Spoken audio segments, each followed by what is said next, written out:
levantarte un minuto antes, aguantar un metro más, una línea más, una vez más, todos los días. Hay personas que no se conforman con los límites, y es que saben que ese adicional que siempre le ponen a las cosas puede generar algo bueno, algo más grande. Pues no se equivocan, quien da algo más continuamente, por mínimo que sea, está haciendo mucho más que cualquier otra persona que solo imaginaría cambiar. Está haciendo de a poco algo inmenso por sí mismo y por cada uno de sus sueños. A ellos los estamos buscando, y no solo nosotros, también ella, él, su mismísimo futuro. Si las ganas de seguir son grandes, tus oportunidades también lo serán. UTPL, Educación Continua. Capacítate en grande.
Buenos días con todos los presentes. A nombre de la Unidad de Educación Continua de la Universidad Técnica Particular de Loja, damos la bienvenida al webinar del día de hoy titulado El liderazgo estratégico transformacional en la gestión de crisis, para lo cual nos acompaña el doctor Luciano Rodríguez, que actualmente se desempeña como Director General de Relaciones Interinstitucionales de la Universidad Técnica Particular de Loja. Dentro de su formación académica, él es doctor en Ingeniería de Producción en la UFSC Brasil, postdoctorando en Administración de Negocios Universitam México, especialización en Gestión y Liderazgo Universitario, programa IGLU o UI, Venezuela y Canadá, profesor investigador y asesor técnico en Gestión Estratégica de la Gobernanza Universitaria en 15 países, CEO de Rectoral Board Institute, presidente del Consejo Superior del Grupo Estándar C de Brasil. Estimados participantes, les recordamos que las preguntas pueden realizarlas mediante la herramienta de chat que se encuentra en la parte derecha de sus pantallas, las mismas que serán emitidas al docente al finalizar el webinar. Estimado doctor, por favor le invitamos a dar inicio con la presentación. Muy buenos días, es un inmenso gusto, es una inmensa satisfacción, un honor poder hacer parte de este encuentro, ¿no? Quería inicialmente saludar a todo el comité ejecutivo, la diretoría de ANCHAN de Guayaquil, nuestro fundamental aliado estratégico de la UTPL, aprovechar a enviar muchos saludos de parte de nuestro señor reitor, Santiago Acosta, y de toda la junta ejecutiva de la UTPL, aprovechar también para saludar a Mauricio Ramírez, y a todo su equipo de la UTPL Costa también. Un saludo muy especial a los compañeros de Dirección de Educación Continua de la UTPL, todo su equipo. Y finalmente un saludo también muy especial de parte de la coordinación, de la titulación de la carrera de Administración de la UTPL, de parte de todos los profesores. Un saludo especial a todos los alumnos también que nos acompañan. Y un saludo a todos. Bueno, me permite, voy a subir una una presentación. Ok, muy bien.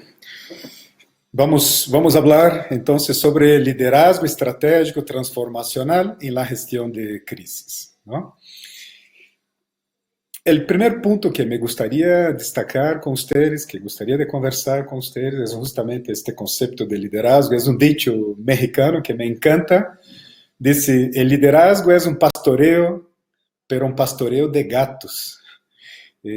Sí, un pastoreo de gatos, ¿no? Es súper complejo el tema del liderazgo, todo que vamos a discutir un poco también, conversar, compartir con ustedes.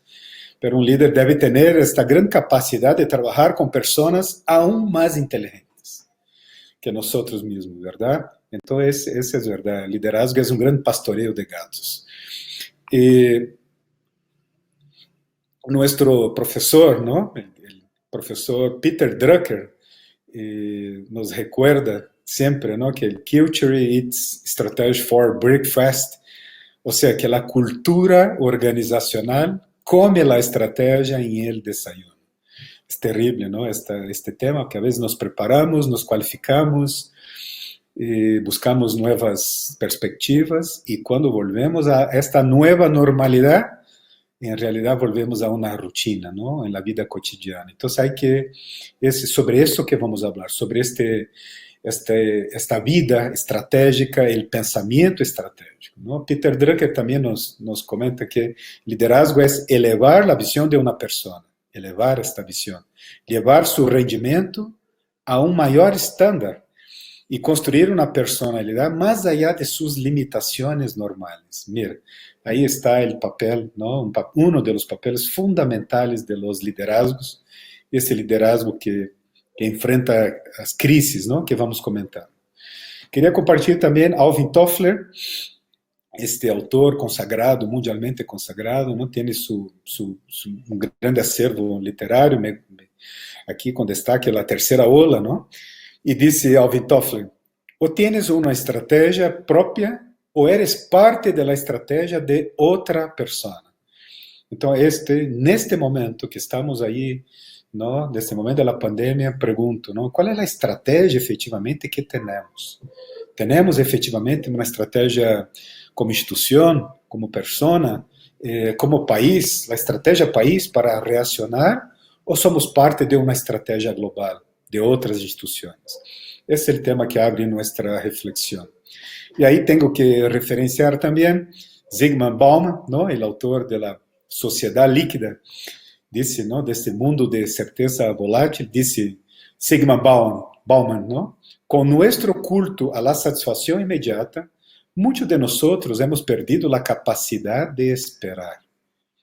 Mira, ¿no? El aprendizaje que tenemos en este momento de la cuarentena, ya pasando de 90 días, qué curioso, ¿no? Todo eso, de verdad, de verdad. Hemos perdido la capacidad de esperar, ¿verdad? Ese es un gran aprendizaje. Y finalmente, aquí para concluir este primer cuadro con ustedes de macro reflexiones, tengo aquí la frase, no sé si son tan conocidos de todos, pero Nissan Guanais es un empresario muy destacado, un autor de importantes libros, un brasileño, ¿no? Y esta columna en este periódico nacional brasileño, en 2014, tenía este título, mira, en portugués, Alexandre o Médio. En español, Alejandro el Medio. Y dice, el Medio, o debemos mirar Alejandro el Grande, ¿no? Tenemos que romper este gran determinismo, ¿no? Para vencer, sobre todo, nuestra baja estima y tener la capacidad de ser proactivo y de reaccionar. Es un poco eso que vamos a tratar en este conversatorio. Bueno, tenemos ahí también Ram Charan, indiano, ¿no? Radicado también, profesor de Harvard, que dice que 70% de las instituciones no ejecutan la estrategia. Pregunto, ¿por qué no ejecutan la estrategia? Y a veces preguntamos, si tu institución tiene una estrategia, sí, tenemos. Construimos, llevamos un año trabajando intensivamente. Mira, no estoy preguntando si tiene una planificación estratégica. Estoy preguntando si tiene una ejecución, una capacidad de ejecución estratégica.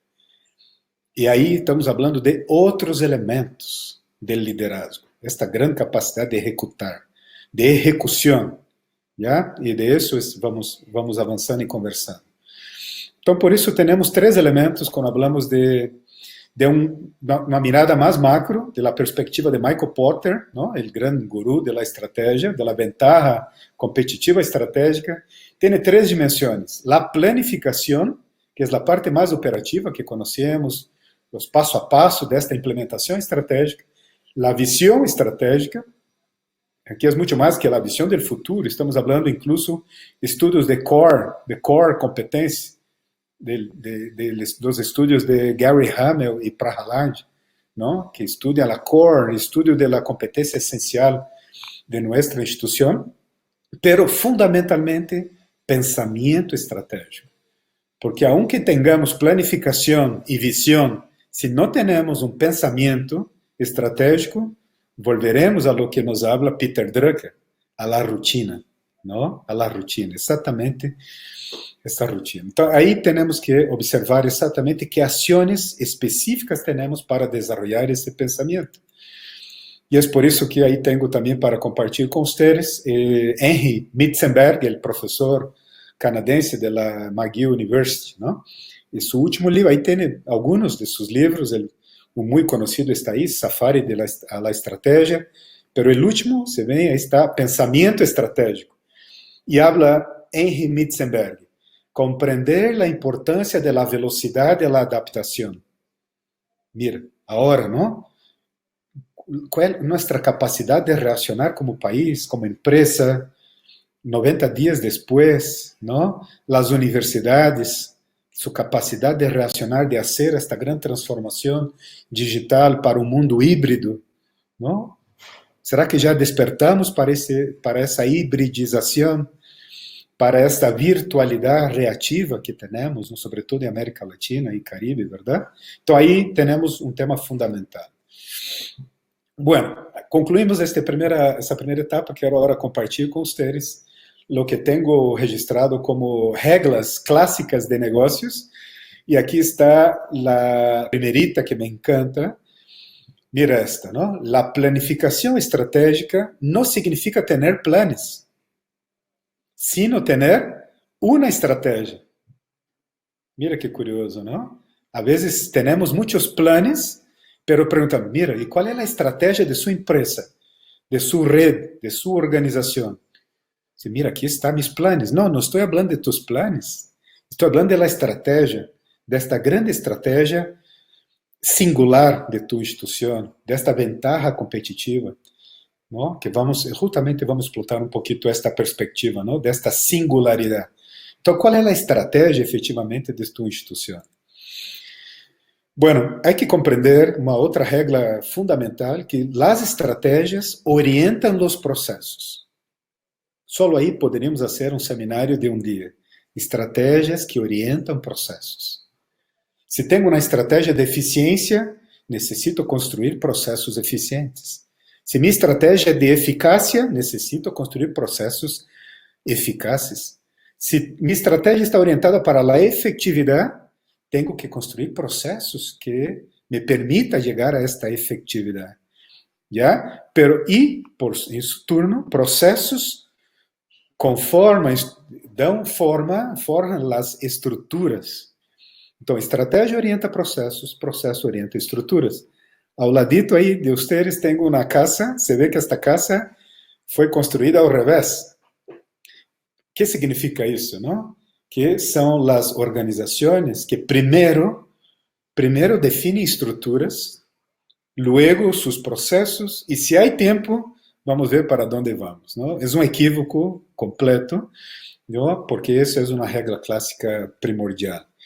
E quando falamos de estrutura, há que considerar que a estrutura é resultado da aspiração. Por isso eu pergunto, qual é a sua aspiração? Qual é a aspiração institucional, a aspiração país? ¿Ya? Então, a estrutura é o resultado da aspiração.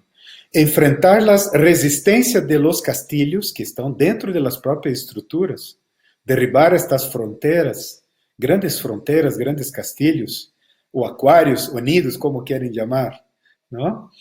sacar la camisa de fuerza que limita el crecimiento orgánico de la empresa, de la universidad, del país, ¿no? Abriendo avenidas, grandes avenidas.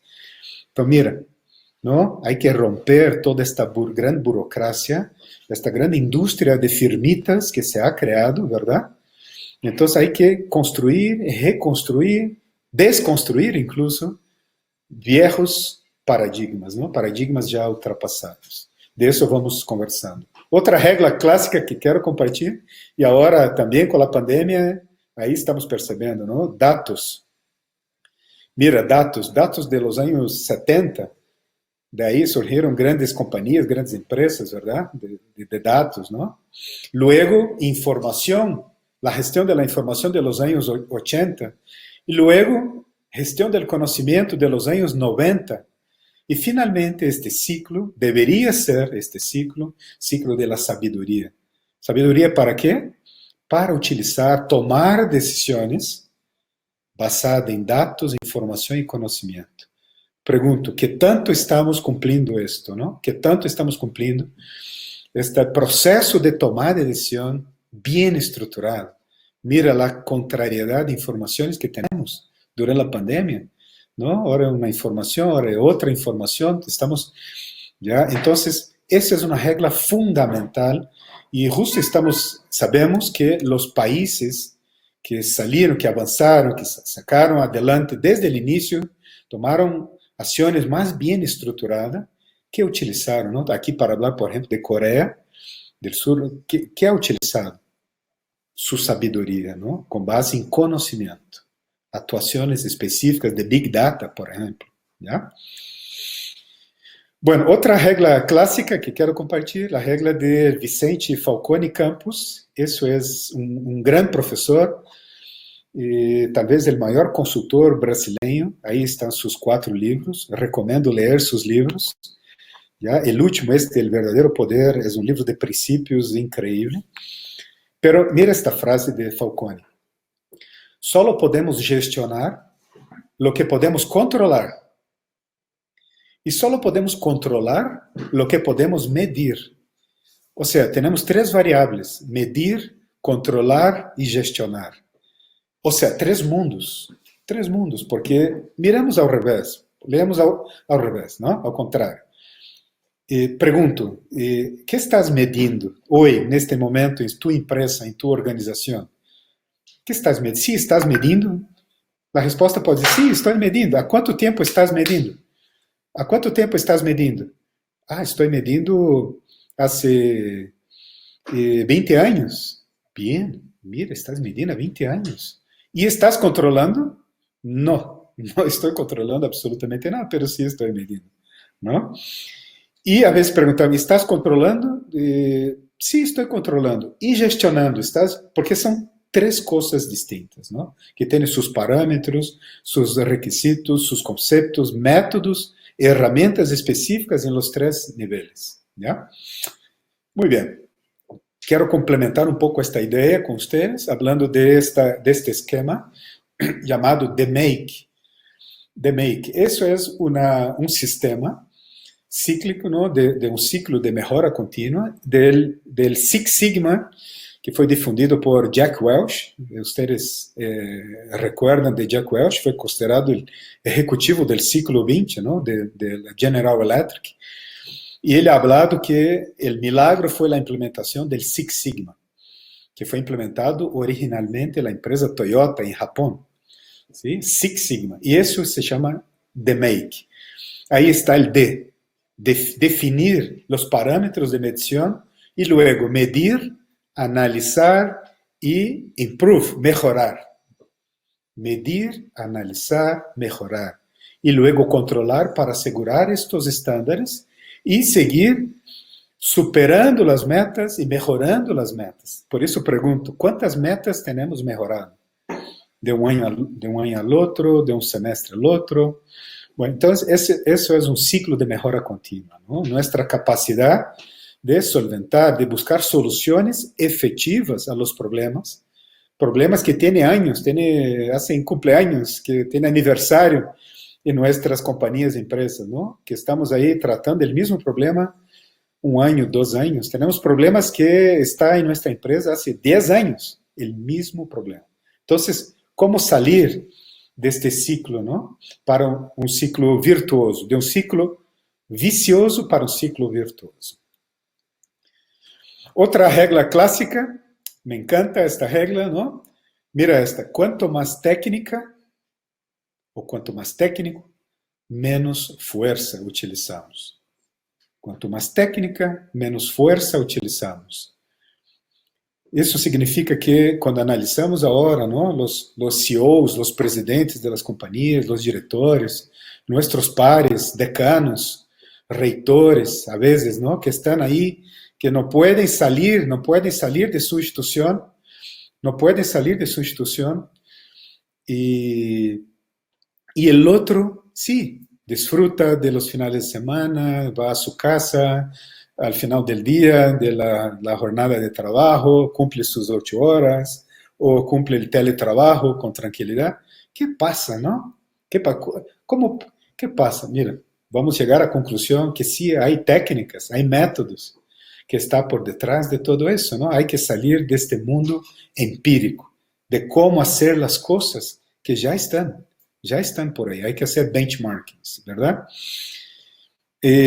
Para ir ya concluyendo esta primera parte de reglas, esta particularmente me encanta, es una de las principales, el diagrama de Ishikawa, conocida como la espina de pez, o un diagrama de causa y efecto. Ahí en la cabeza del pez tenemos el problema o los efectos, y ahí en las espinas están las causas o los procesos. Aqui há um aprendizagem incrível. Poderíamos nos quedar um dia absolutamente conversando sobre essa estrutura. Por exemplo, quero considerar um tema com vocês, não? Por exemplo, que sobre os efeitos, onde estão os resultados, aí estão as responsabilidades.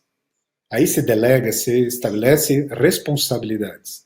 Sobre causas e sobre as espinas, sobre os processos, estão as autoridades. Para ter em conta essas duas variáveis, essas grandes duas variáveis, que significa estas variáveis de causa e efeito, e responsabilidade sobre resultados, desde que tenhamos autoridade sobre os processos.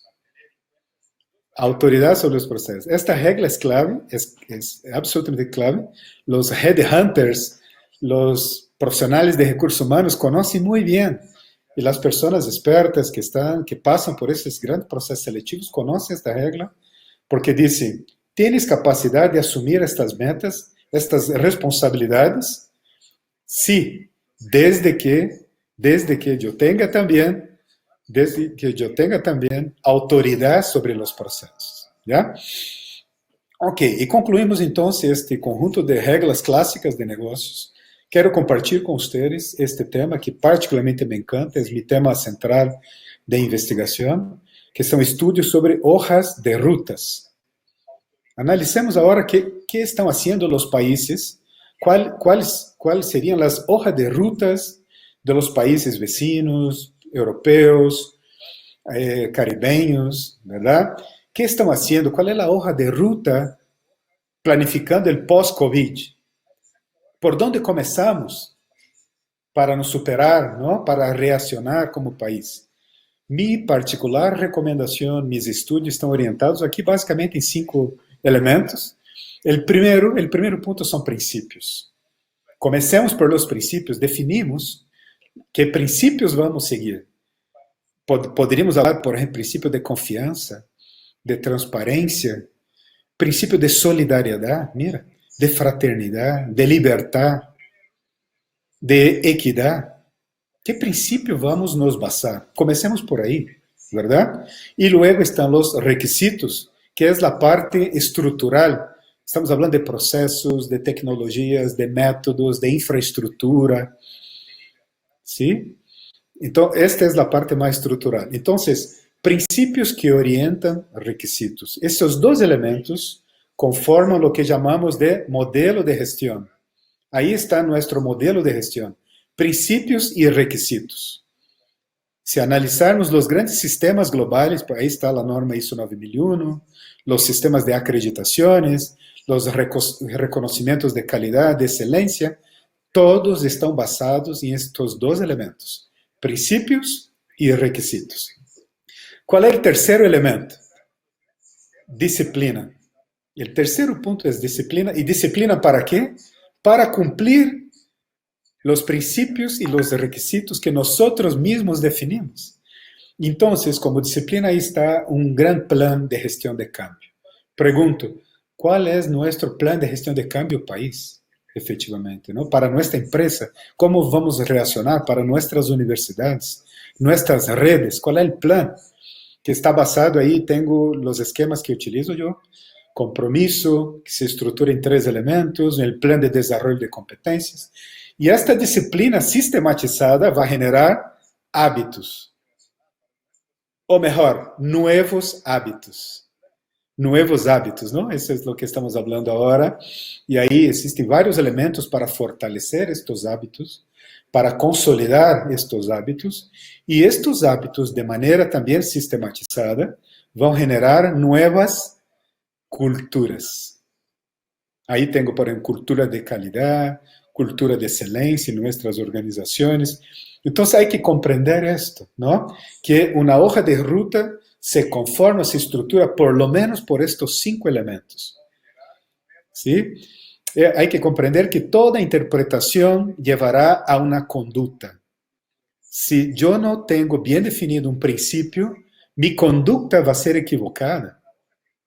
¿Comprende? Mi conducta va a ser equivocada, ¿no? Que generará hábitos y luego un nuevo estilo de vida. Y eso estamos buscando todos, ¿verdad? Muy bien. Completando este quadro, les invito entonces a analisar aqui a estratégia do ponto de vista de Keane e Malborn, su muito conhecido livro, ¿no? La estratégia del Océano Azul. Aí temos os dois oceanos, Océano Rojo, Océano Azul. El Océano Rojo é onde está toda a competência. É onde está a competência que vai actuar, por exemplo, se abre um pequeno serviço de um comedor específico, aí toda a competência vai estar aí também, ¿no? O pequeno modelo clássico de supermercado, a panaderia clássica, a farmácia clássica, ¿sí? O restaurantecito el mesmo, aí está a competência. Pergunto, Oceano Azul é um mar increíble onde vou a navegar com novas oportunidades. E aí, a pergunta que hago a todos vocês, qual seria o Oceano Azul, mi Oceano Azul, durante a pandemia mundial e o pós-COVID-19? Eu poderia mencionar um conjunto imenso de empresas, de novas iniciativas, de novas startups, spin-off que estão surgindo agora, durante a pandemia, com nova forma de fazer seu trabalho, uma nova dinâmica, não? Fazendo uma inovação disruptiva, inovando como negócio, inovando como processo, inovando seu portafólio, aproveitando para repensar su que fazer. Então, a pergunta é, qual é mi Oceano Azul neste momento? Ou estou em Oceano Rojo? Mi negócio, mi empreendimento, mi perspectiva, não? Há que compreender. Um Oceano Azul também significa que mi antiga competência pode ser mi aliado. Podemos atuar juntos e nos fortalecer, como são vários setores globais que se fortaleceram, as empresas concorrentes se fortaleceram, se uniram, se integraram e criaram uma identidade global, verdade? Muito bem. Por isso, então, a invitação fundamental deste encontro de hoje é uma invitação a um trade-off. Duríssimo, duríssimo, não? Porque trade-off significa elegir um caminho, abrindo mão de ir por el outro. Não podemos ir por los dois caminhos. Não podemos ir por los dois caminhos. Temos que selecionar exatamente que decisão vamos tomar. ¿Sí? Um líder deve ter a madurez, serenidade, equilíbrio e discernimento para elegir as melhores decisões. Não solo com sua equipe. Consciência, ter a consciência do livre-arbedrio e as respectivas consequências de estas decisões. Que estamos agora entre aislamento, distanciamento, se abrimos completamente, os protocolos que temos que cumprir todos nós, ¿verdad? Então, trade-off. Trade-off. Esse é o momento fundamental de nossa vida, não? Para exercer este liderazgo. E há que considerar isto. ¿No? Hay que considerar los errores y aprender de nuestros errores, ¿verdad? Los errores ahí están, ¿no? Tenemos que aceptarlos primero, luego superarlos y no volver a cometerlos. Ahí quería compartir de una frase de una querida amiga ya fallecida, Dulce Magalhães, de Brasil. Decía Dulce, ¿no? Que locura empresarial es todos los días querer solucionar los mismos problemas. Todos los días. Mire, no tenemos nuevos problemas, son los mismos.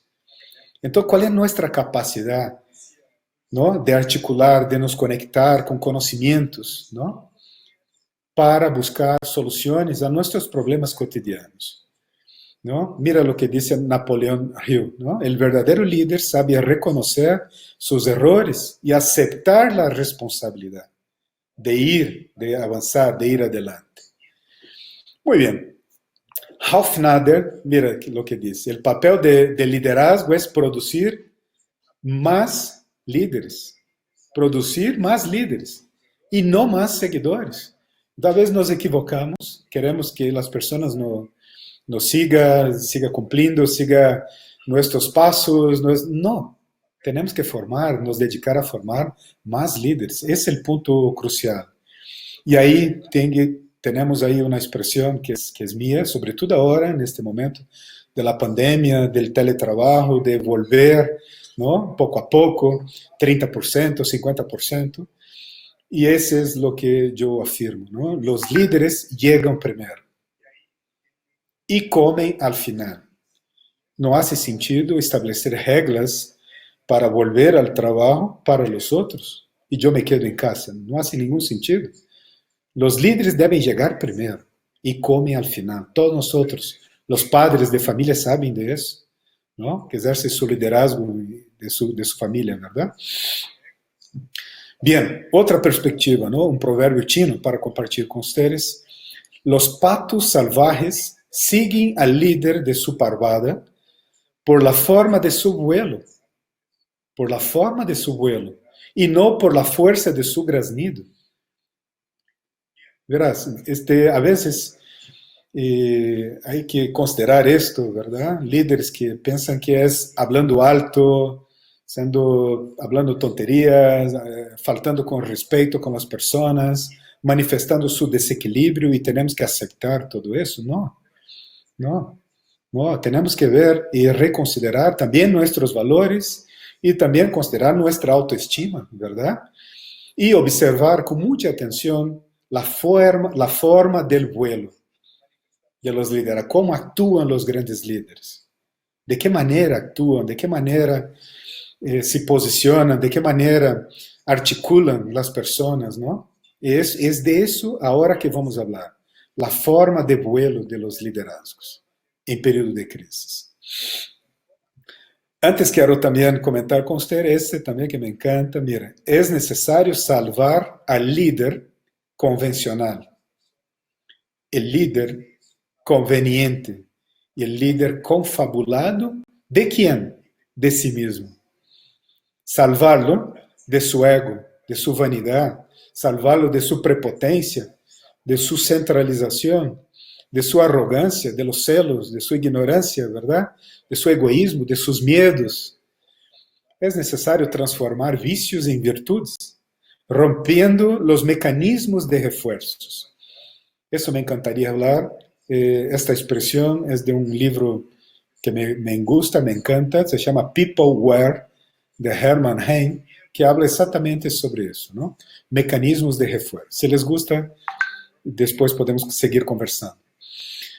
¿Por qué todo eso? Porque la virtud, en su más alto grado, comprende todas las cualidades esenciales que constituyen el buen ser humano. La virtud. Menos virtud es mejor con modestia que muchos con orgullo. Fue por orgullo que las humanidades se perdieron sucesivamente.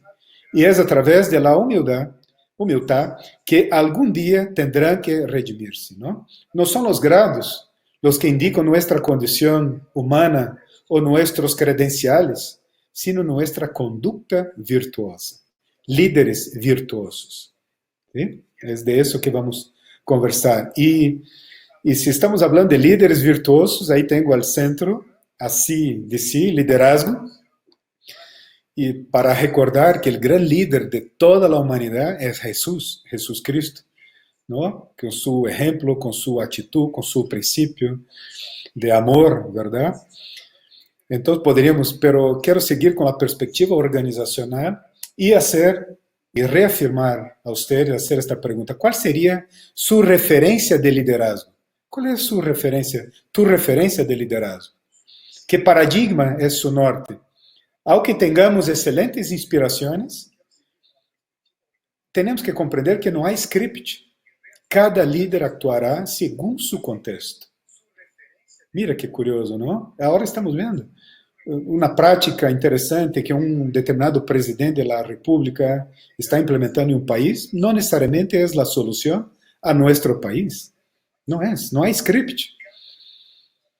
Porque también un líder no necesita tener todas las respuestas.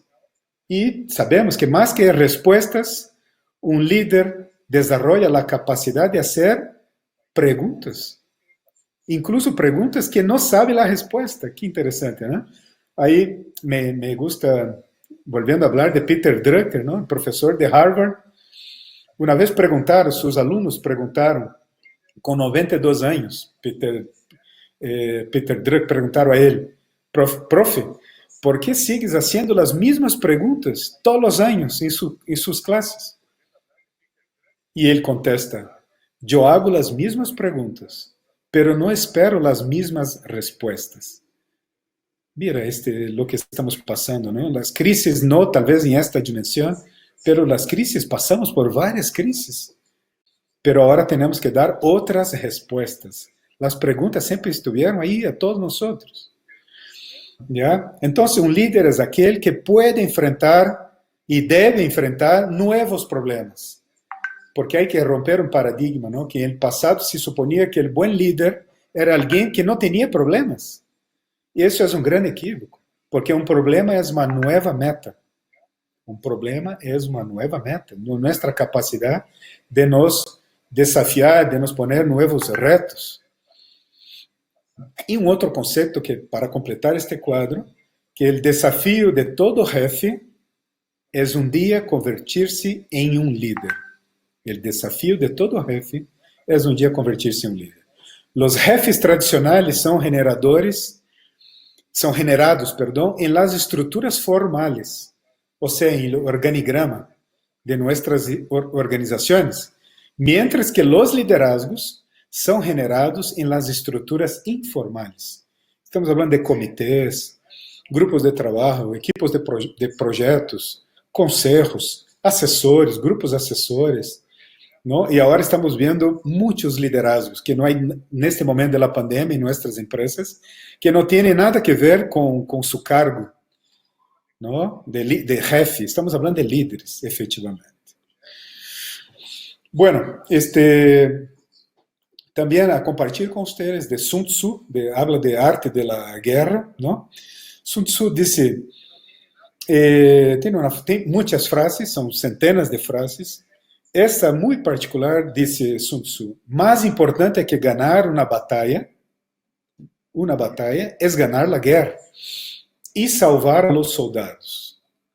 Es curioso eso, ¿no? Es curioso porque miramos lo que están haciendo las empresas en este momento, ¿no? Durante la pandemia, las organizaciones. Muchas están en procesos de demisión, están cerrando, sobre todo, ¿no? Están perdiendo sus soldados aquí de manera alegórica, comentando.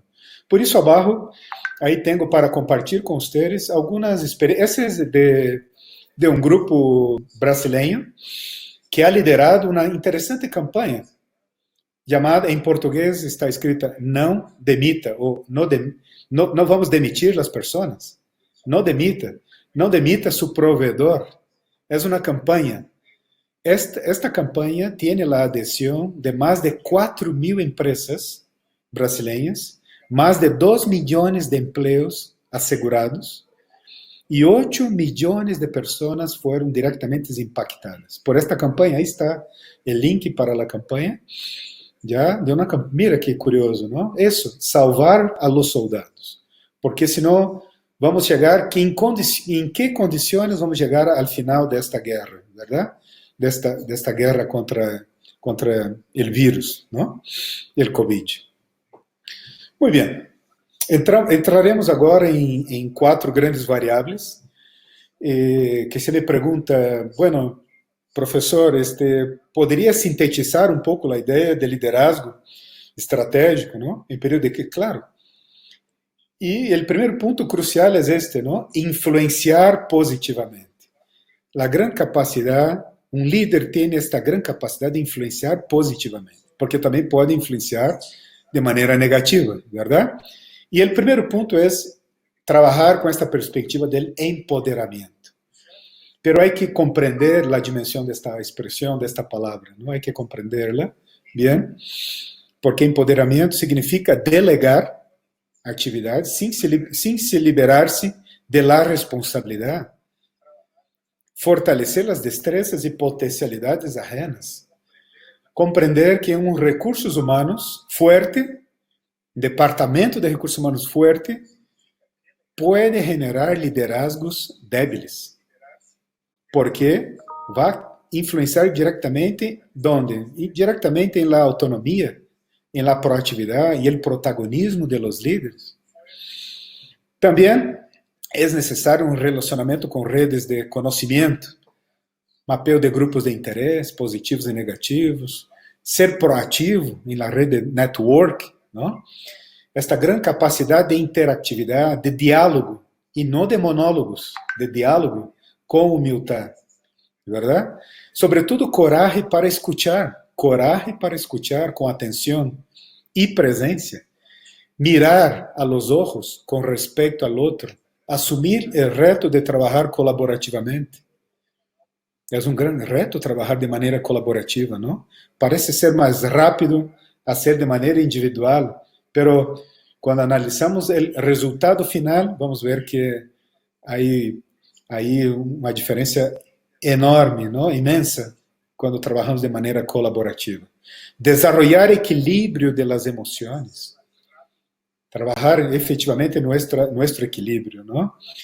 Também nossa capacidade de trabalhar com o tema de romper estes establishments, romper paradigmas, dogmas, status quo, não? Pensar esta nueva mindset, esta nueva mentalidade, repensar o core business de nossa empresa, a competência essencial, repensar o futuro e construir o presente. Aí tenho uma regra chamada BASIC.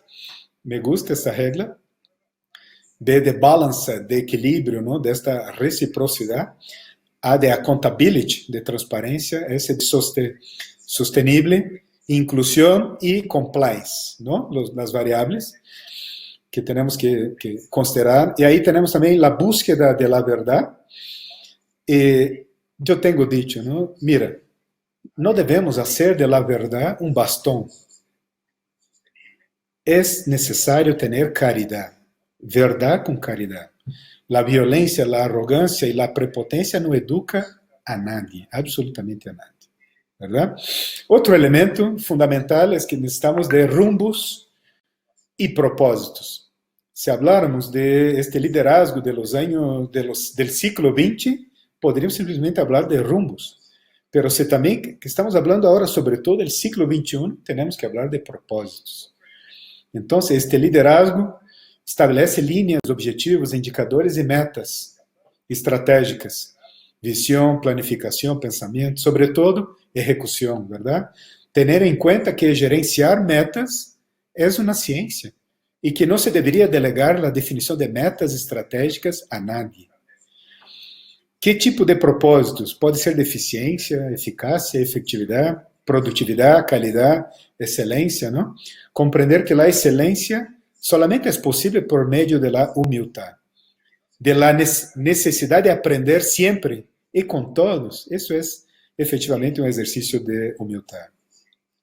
Otro tema que considero fundamental, de rumbos.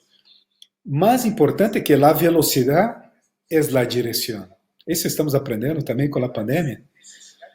¿Sí? Observar que pequeños cambios en la intensidad de la acción puede cambiar todo el rumbo planificado. Otro tema, conciencia de la relación de causa y efecto que tenemos, ¿no? Que tiene como consecuencia la libertad. Mira, visión sistémica y global para hacer conexión de puntos, como hablaba Steve Jobs, ¿verdad? Conexión de puntos.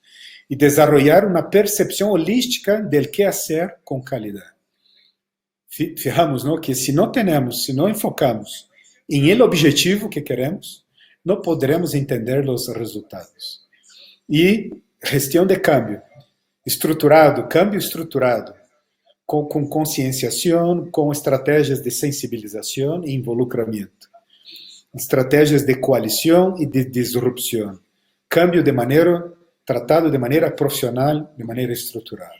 Finalmente, porque el problema del ser humano no es de tener problemas, sino de no tener propósitos en la vida. Eso es lo que quería compartir con ustedes. Y hablando de propósitos, una nueva mindset, una nueva mentalidad. Tengo aquí el conocido de todos ustedes, el conocido cuadro, la matriz SWOT, o la matriz FODA, ¿verdad? Fortalezas, oportunidades, debilidades y amenazas, que foi construída por la Universidad en Stanford en los años 60, 70, esta matriz, ¿no? Pero tenemos que cambiar el instrumento, y quería invitar a ustedes, más que cambiar el instrumento, llevar en consideración que tenemos que cambiar nuestra mentalidad, porque ahora ya tiene como 10 años que ya no utilizamos más la matriz FODA, utilizamos la matriz FOAR. FOAR significa fortalezas, oportunidades, aspiraciones y resultados, sobre cada proceso y sobre la institución como un todo, ¿verdad? Esa es de la teoría de la indagación apreciativa, ¿ya? Entonces, esa es una invitación que hago a ustedes a conocer las teorías de la psicología positivista de David Cooper-Heider, que habla de la matriz FOAR, ¿ya? Muy bien, liderazgo situacional. Ese es lo que estamos percibiendo todos nosotros en este momento, ¿verdad? Liderazgo situacional. Y el paso fundamental, el primer paso es tener esta gran capacidad de métodos estructurados de diagnóstico. Estructurados y no estructurados para hacer diagnóstico, diagnosticar. Procurar tener una amplia comprensión del contexto antes de la toma de decisión. Eso es clave, comprender que no hay soluciones listas. Eso la pandemia está nos demostrando a todos, en todos los países, ¿verdad? Otro tema de liderazgo situacional, sinergias, reconocer, valorizar y considerar las iniciativas que ya están en marcha, identificar puntos de convergencias. Ese es el papel del liderazgo. Trabajar en equipo, en co-creación, con afectividad, ¿verdad? Con empatía, respetar las idiosincrasias. Mira, empatía más do que se poner al lugar del otro es respetar el otro. Es mucho más amplio. Es comprender la interculturalidad, tener esta capacidad de interactuar de manera intra y externamente, mapear los grupos de interés, ¿no? Y desarrollar competencias, conocimientos, habilidades y actitudes. Y implementar un amplio plan que me gusta, el plan llamado plan de endomarketing. Marketing para dentro. Con estrategias de comunicación top-down, bottom-up, de abajo hacia arriba, y cross-up, entre los pares. También hablamos de liderazgo hub, este liderazgo que conecta ¿no? Para formar generaciones que triunfarán en los cambios emprendidos desde su interior, ¿no? Esta gran sensibilidad y capacidad de resolución de los dolores de la sociedad. Promover este gran espíritu de sinergia y mantener el equipo unido, integrado, alineado. Es en todos los niveles, ¿no? Esa es clave, fomentar el alcance del debate de los diferentes puntos de vista. Ese es el punto fundamental. Otro concepto de liderazgo que me gusta es comprender estas dos dimensiones del liderazgo disonante y resonante, ¿no? Liderazgo disonante tiene esta gran distancia emocional, ¿no? Tiene el miedo como estrategia de gestión.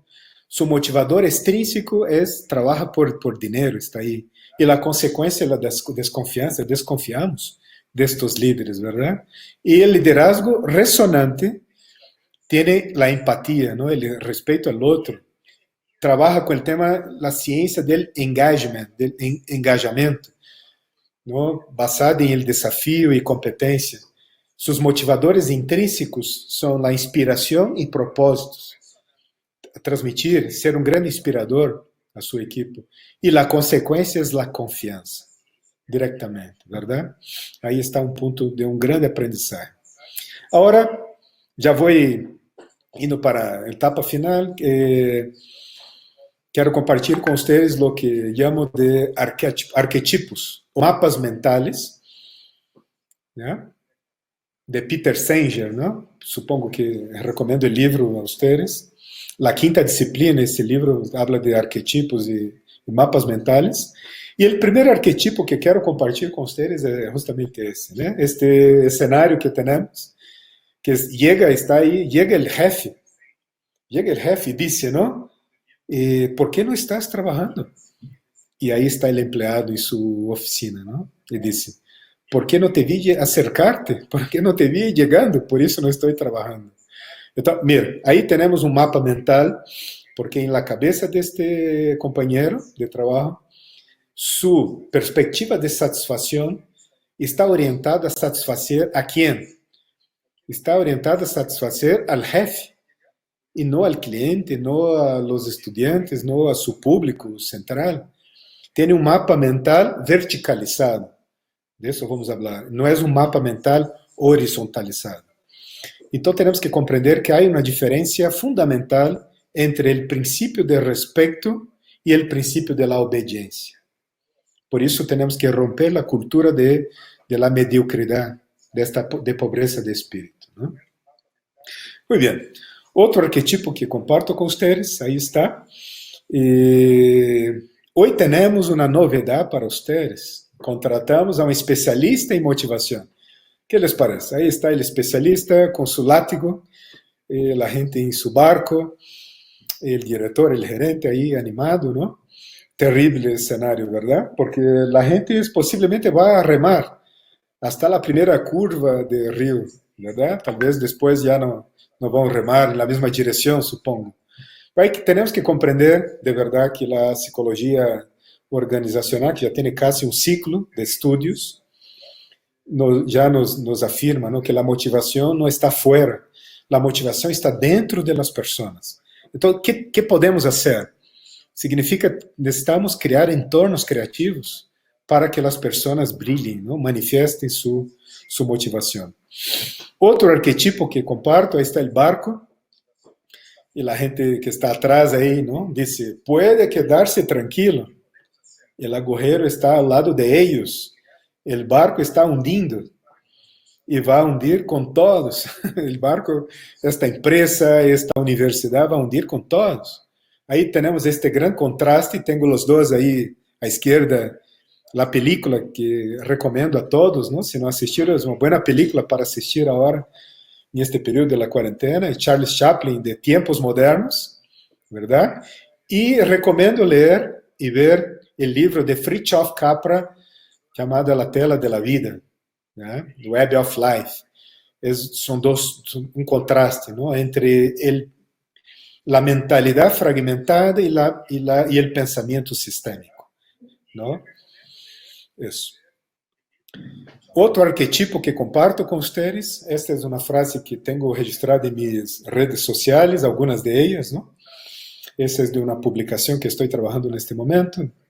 Yo tengo afirmado que es necesario superar todas las formas de fronteras, con nuevas narrativas, com uma nova mentalidade disruptiva e com atitudes humanas transcendentes, reemplaçando muros altos por mesas grandes e abundantes.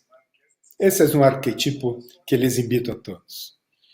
E finalmente, o último arquetipo para compartilhar com vocês é este, ¿no? Esse é de uma outra publicação que estou trabalhando, é de um artículo que tenho dicho, ¿no?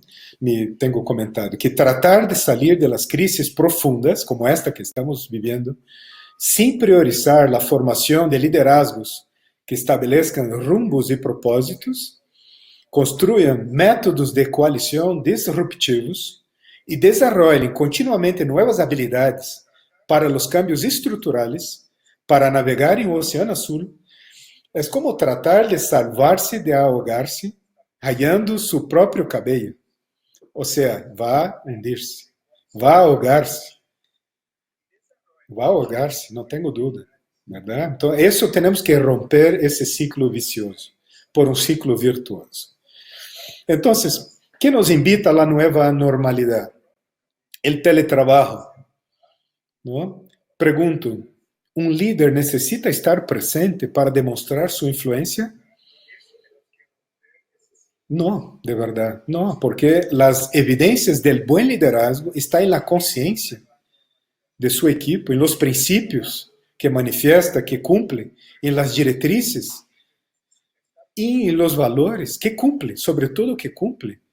Ahí recomiendo a ustedes un libro que me gusta, me encanta, un libro de Jeffrey Pfeffer. Para mí es hoy la gran referencia mundial de gestión de personas, un profesor de Stanford, y uno de sus libros habla de talentos ocultos. Y otro que me gusta mucho exactamente sobre este tema es gestión por evidencias. ¿Evidencias de qué? Del cumplimiento de los valores.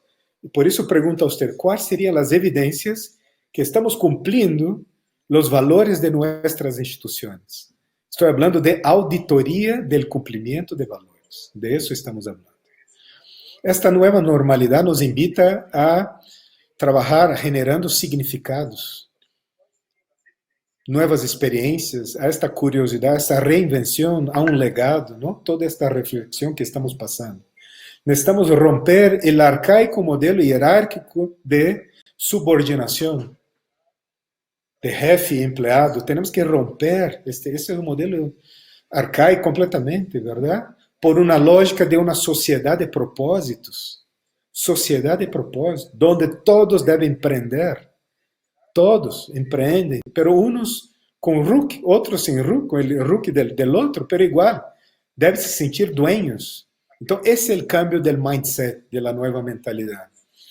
Por isso, estamos falando de um liderazgo com espírito de servir, e não de servir-se a si mesmo. Um liderazgo com espírito de servir. Isso, não? Um liderazgo que está orientado em como trazer a luz, sem ofuscar o outro, sem humilhar, sem oprimir, não? E não de servir-se com seus interesses próprios, com seu egoísmo e vanidade. Afinal, estamos a serviço de quem? E de quê?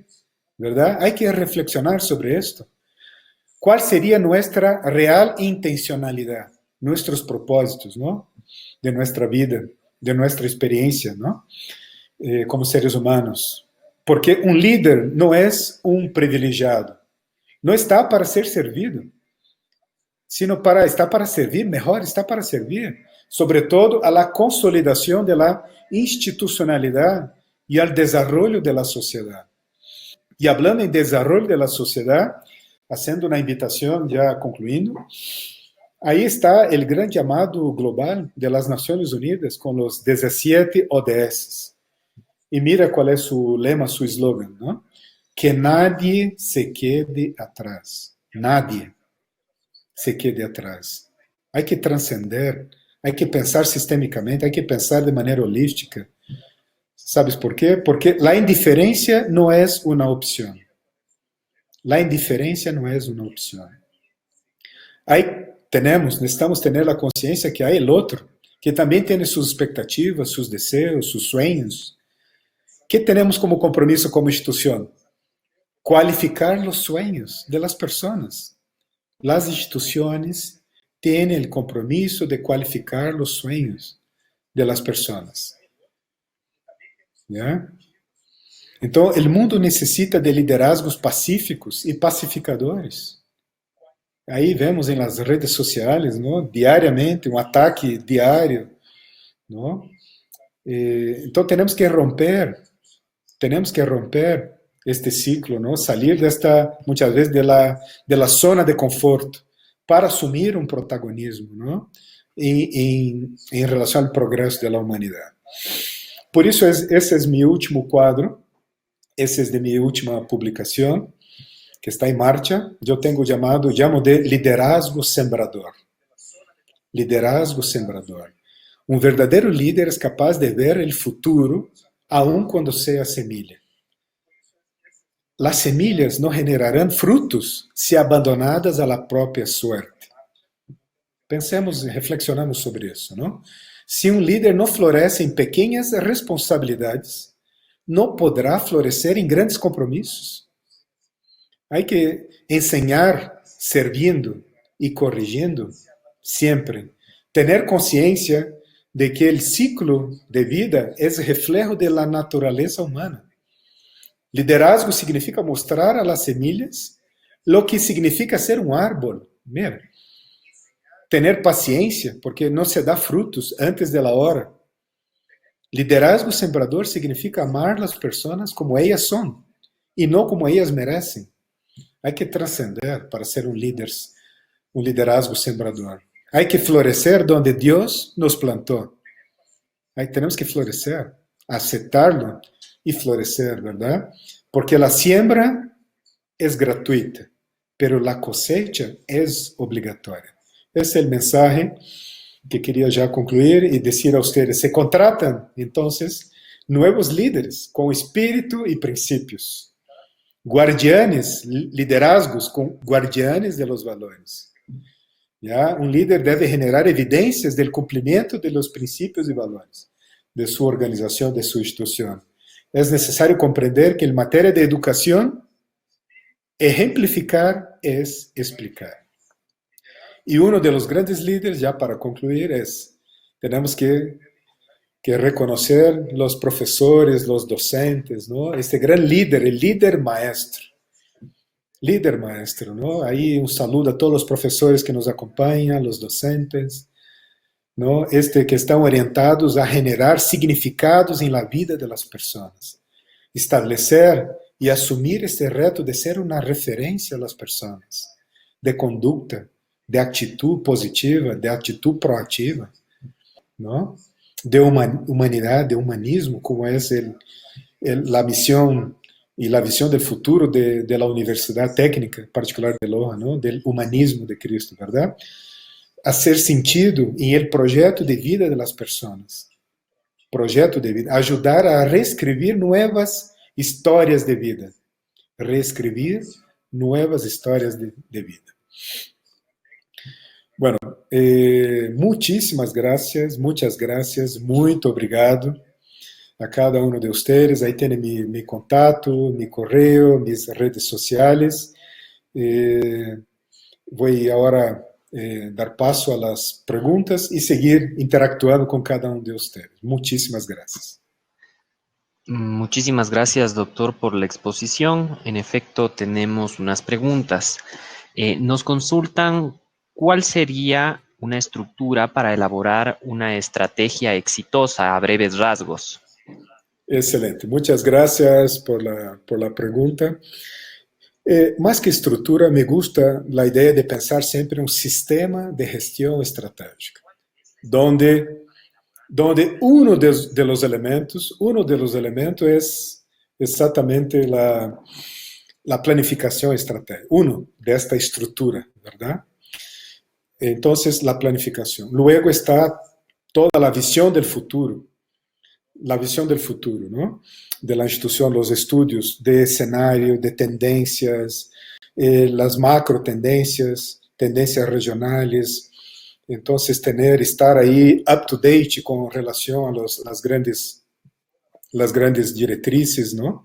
El rumbo. Y finalmente, el pensamiento estratégico. Es necesario. El pensamiento aquí, quería acrescentar una palabra fundamental a ustedes. Me gusta la idea de oxigenación. Necesitamos buscar mecanismos de nos oxigenar, buscar nuevos aires, buscar, o sea, por instrumentos como ese, todo el programa de educación continua, ¿no? Un paquete inmenso de actividades formativas. Es un camino, los webinarios, los eventos, los libros, las películas, ¿no? Pero sobre todo también construir ahí una cultura estratégica, un proceso de aculturamento, de cultura, ¿no? De crear todo un movimiento, de asegurar y alinear que estamos absolutamente alineados, nuestra rutina operativa, nuestros procesos diarios están efectivamente alineados con la estrategia institucional, ¿verdad? Que estamos en el mismo camino, ¿no? Que estamos en la misma ruta. Esa es la estructura que, para escuchar otras preguntas. Muchísimas gracias, doctor. Otra pregunta tenemos, dice, lastimosamente en las empresas privadas no se puede elegir el líder, ya que por lo general es el dueño de la empresa y lleva con sí una escuela obsoleta de manejo de personal. ¿Qué podemos hacer en estos casos? Bien, bien, gracias por la pregunta. Verás, hay que comprender el siguiente, ¿no? Hay un libro de Jaime Velasco, me gusta ese libro, es porque habla de organizaciones inteligentes, este libro. Y como organizaciones, uno de los temas de esta organización, de esta teoría de las organizaciones inteligentes, es mezclar entre estructura formal y la estructura informal. Hay que trabajar. La estructura formal está enmarcada dentro del organigrama. Entonces ahí se generan los jefes que conocemos, ¿no? Directores, está el presidente, todo eso, ¿no? Lo que conocimos, lo clásico. Y ahí está el poder. La pregunta es, el poder del cargo. Cuando sacamos el cargo, ¿estas personas siguen con su capacidad de influenciar las personas? Porque ahí estamos hablando de líderes, de liderazgo, ¿no? Un líder no necesita del cargo. De eso estoy hablando. Entonces, por eso está en las estructuras informales. Ahora mismo estamos viendo con la pandemia, ¿verdad? La gente que tiene la iniciativa de hacer las campañas sociales, de donaciones de comida, de mascarilla, bueno, fabricamos para ayudar el otro. Esas no tienen cargos, no estamos hablando de cargos, son grandes líderes. La persona que organiza la actividad cultural, la actividad deportiva en nuestra empresa, ahí están los grandes líderes. Entonces, una empresa smart, una empresa inteligente, tiene esta gran capacidad de identificar estos líderes, estos grandes liderazgos, y poco a poco traerlos para a estructura formal. Eso es una empresa inteligente. ¿Percebe? Entonces, de eso estamos hablando, de este gran movimiento, ¿no? Apenas para completar mi línea de raciocinio, para decir a ustedes que a mí no me gusta organigrama, porque pienso que no es un instrumento empresarial. Organigrama nació en la Iglesia católica, ¿no? En el inicio de la Iglesia católica, en su constitución, y está bien, sigue hasta hoy, y también en el ejército.